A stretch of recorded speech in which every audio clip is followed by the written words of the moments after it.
It's Paul Tyler, and welcome to another episode of Innovation Hour. And with us today, Laura, welcome. Yeah, again. It's great to be back. Great to be back. And we have a repeat visitor, Curt Gemme of Sentry. A commercial, Sentry Commercial Realty. I'm sorry. Sentry Commercial. Commercial Realty. And Curt, thanks again for coming on here. It's great to see you. Eventually, we'll do this face to face.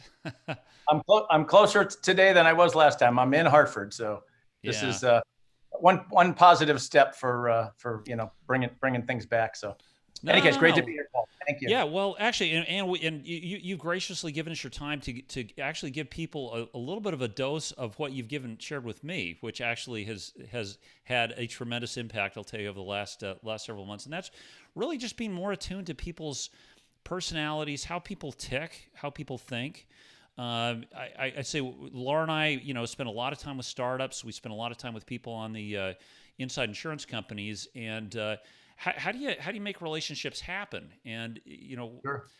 I may be this, and you may be a that. How do we sort of come together and interact? And usually, if I'm trying to persuade you or share an idea with you, I really need to understand, how do you relate? What motivates you? How do I talk? Now, I was kind of doing this on the side, saying, okay, well, let me think about Curt. And then Curt shows up one day, Laura. I'm trying to think if you remember. He says, "Oh, let me whip out your personality, Paul." You put it on the table. I'm like, what? How'd you do this?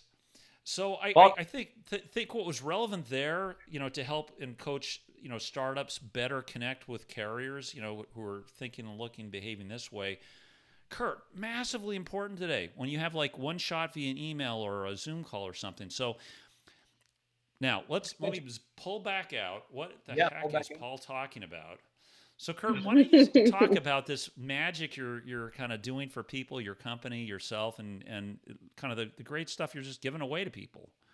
Thanks, Paul. I appreciate that. I think one of the things when I came back down to Hartford was to get involved in the community. And I had spent a long time working in business. And so, my mindset is sort of, that we're not in the transactional business like we used to be, in the past. And while I understand the personality ideas today differently than I did when I first started with it, I think the word that you're talking about is empathy and, leadership and empathy. And what does that mean to us as individuals?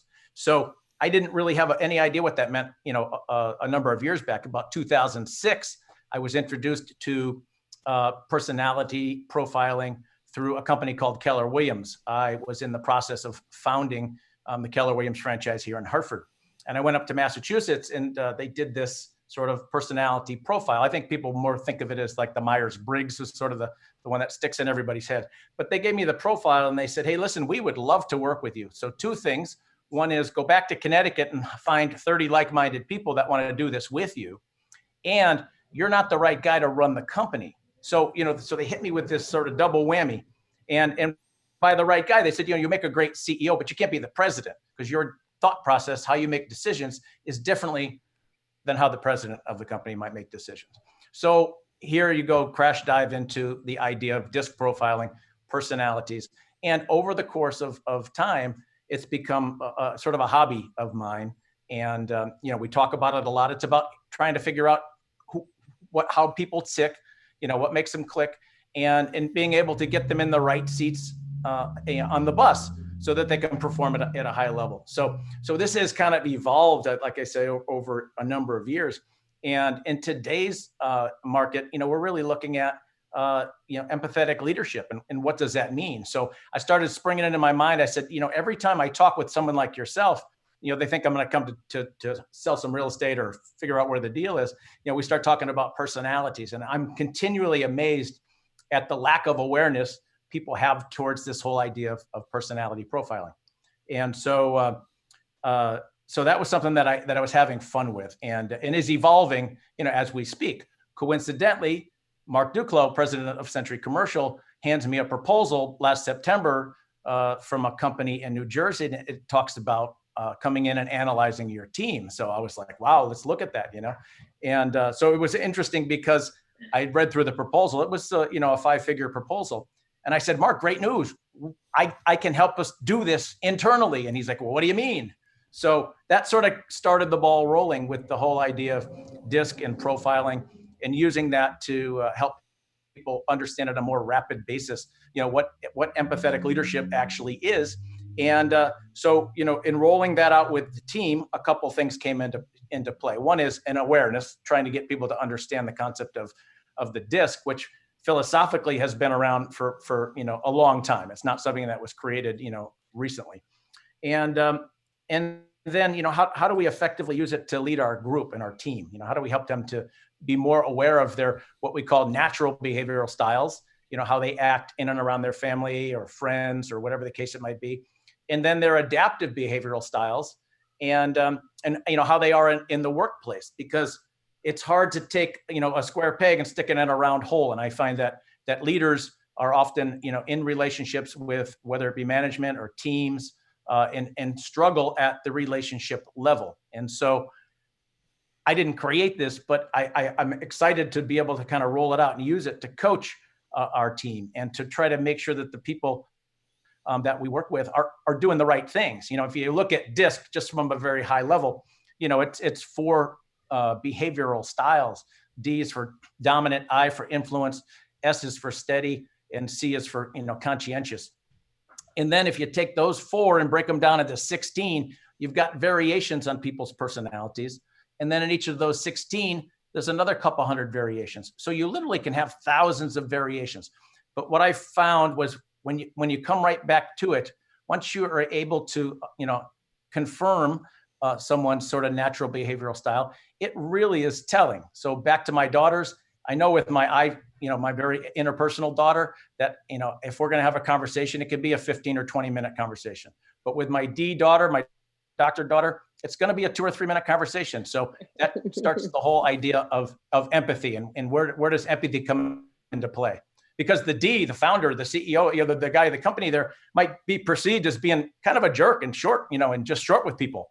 But in reality, that's how he's wired. It's just the style in which he works. That doesn't make him a bad person. There are no good or bad personalities all the way around the circle. And there's a couple of links I know that Paul's going to throw up there at some point, give you an idea of how to dig down a little deeper into the DISC. It takes a little longer than 20 minutes to really do that. But It's been exciting. It's a nice way to be able to give back and help expose people to their natural behavioral style. And they figure out what their strengths are, what their blind spots are, and then you can really start to move mountains and make relationships with people at a much higher level. So it's been really cool. So yeah. Well, I will tell you, you have a very diverse audience today. In fact, Ali Reza, hello, Ali Reza, welcome, greeting. Thank you for joining us from Iran. Actually has a really good question about innovation insurance. So personality, why would I care? I'm a chief innovation officer. I'm just going to tell people what to do. I'm a startup. I have such a brilliant idea. Damn it. Sign this POC. So why do I need this? Why is this important? Is that the question? Yeah, no. Yes, verbatim. So it's I'm interesting. taking liberties. Your natural behavioral style is going to have you doing certain things in certain aspects of the business. And just because you're a great founder and have a great product doesn't mean you have the necessary skill set to take it to market. So when we look at the team as a whole, we want to begin to round out the skill set. I want a supporter. I want an organized person. I want somebody who can do the analysis, who can look at the spreadsheets. But I also want somebody who can go out and create relationships, build that across the platform, and then somebody to make those difficult decisions and say, hey, guess what? This is where we're going to spend the money. So you don't just get that in one individual. And so that's the challenge. And you can create great team structure in moving forward to really to capitalize on that. So if that makes sense. No, it does. So let me play the role of founder. So I've got a great idea. Now it's interesting.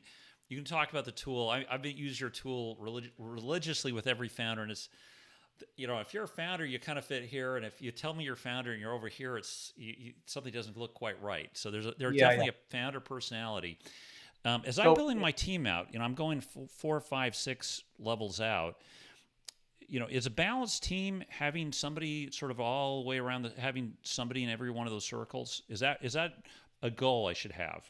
It's interesting because if you look at, say, Zoom as a company, they've got a lot of people in the founder sort of personality, that D, that dominant, but they're also in the C personality. So they're very strong. They were able to adapt and turn and pivot their business very rapidly because of that. They didn't need a lot of the detail. They were able to take big thoughts and package them down and then, sort of blow it out. The other personality style that you talked about, I mean, I guess WeWork would be another company, space sharing.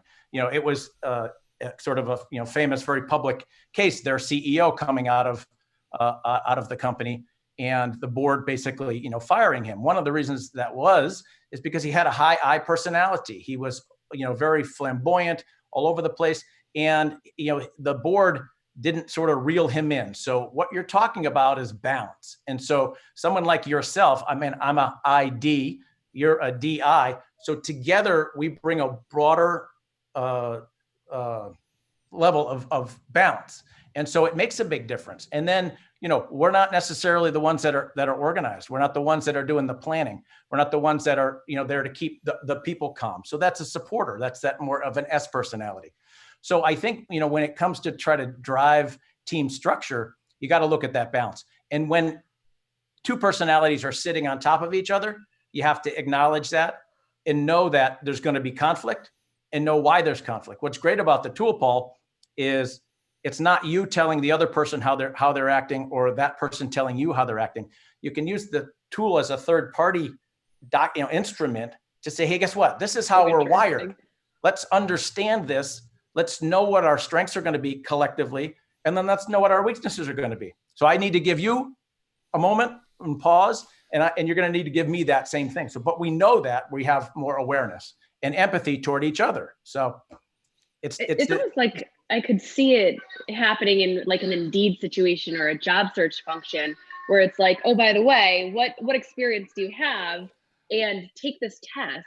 And, maybe someone's only looking for certain types of personalities. I think that'd be so interesting to, they could be doing it. I have no idea. Well, and they try to do it through, I think Indeed is actually has an online tool.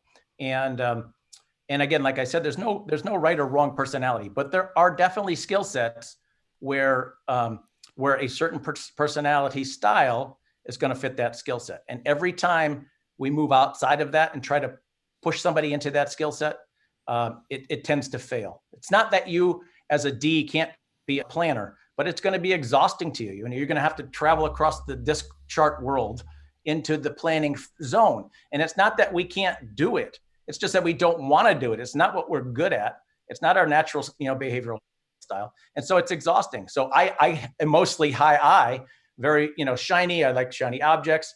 And if I got to be a D or be very aggressive for the day, I go home and I'm exhausted. It's not that I can't do it. It's just that I wouldn't want to be that or play that role all the time. So.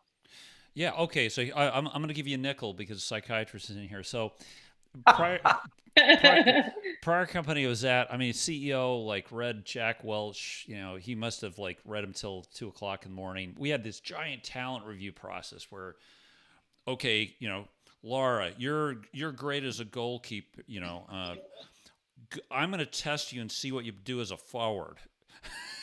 we'll turn you into a well-rounded person. So, okay, Mark, my number came up. Now my personality, and I think you call it spot on. One of these. Oh, great! Thank you so much for this opportunity. Yeah, you picked me. Yeah, to run compliance, I had to inspect 600 sales offices. Yeah, make sure that's not your fault. Yeah, no, okay. So I'm stuck there. My personality is this. What do I do? How does this help me? How am I an effective team member when I've got a mismatch like that? I think communication and empathy. So you whether you're not going to be happy in a role that you're not going to naturally feel comfortable in. And I'll give you an example. So Melissa in our office, she's more of a C personality, very analytical, very systematized. I know that my natural personality style will drive her nuts. So if I have something that I need her to do, and there's 9 things that are part of it. If I give her 4 or 5 of those and tell her to run with it, then it's my issue from an empathetic perspective. I know she can't perform at a high level unless she has all 9. So president of the company gets the idea one day. It's like, why don't we have her go out and meet with clients out in the market, come to those meetings and play more of a, I'll call it salesy or information gathering role, but in the field, which is more what a salesperson might do. Your salespeople are DIs, IS, SI. Those are where your salespeople fall. So she comes from the C world, drives to the I world, and just, and has an awful time of it.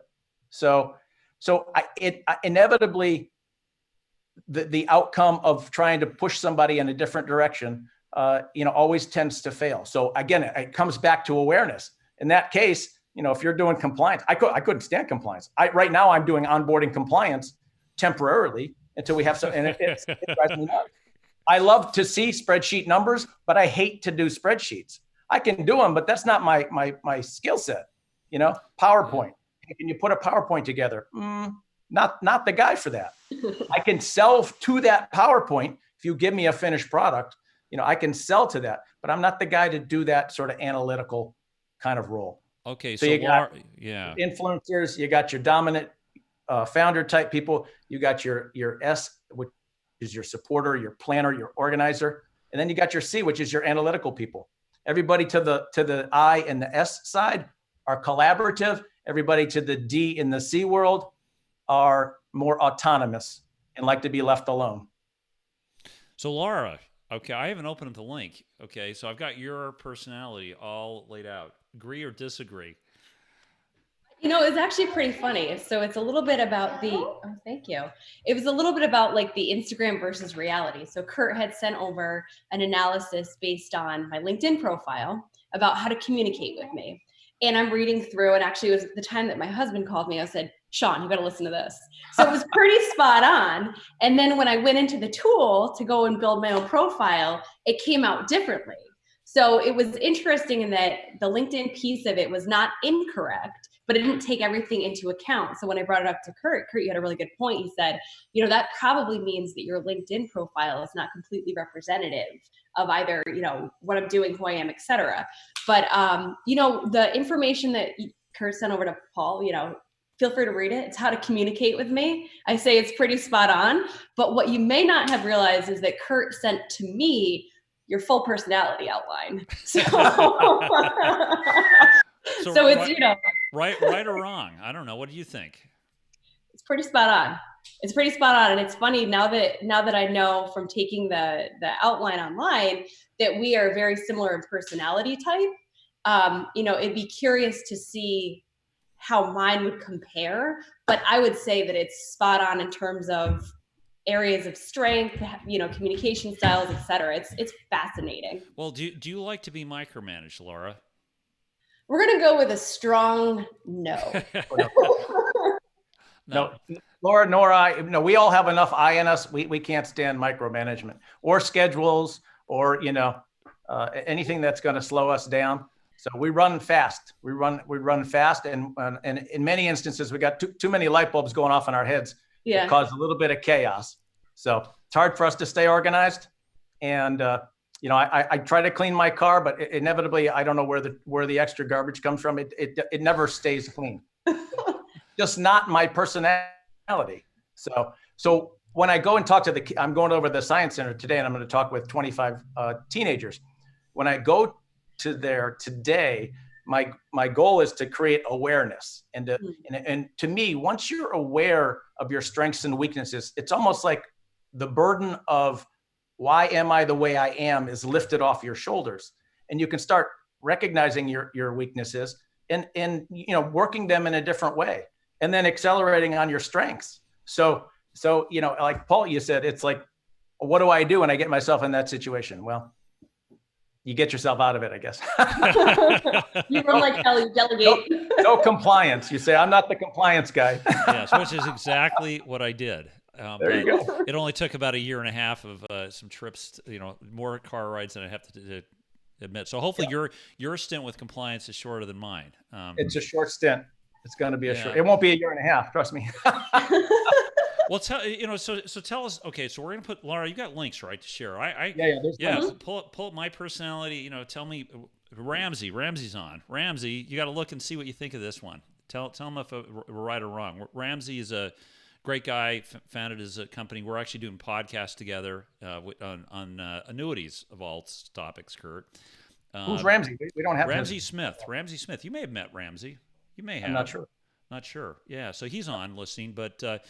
So tell us, you made an outstanding. I think I should have set this up free offer. Tell us what the free offer. So the idea is twofold. One is, we work and have been exposed to a lot of startups in Hartford. So I think collectively, this is something that should be available in the ecosystem. So I'm hands down ready to jump in and make that part of my bring Hartford back, commitment. And then secondarily, if anybody wants to click on that link, do the personality profile.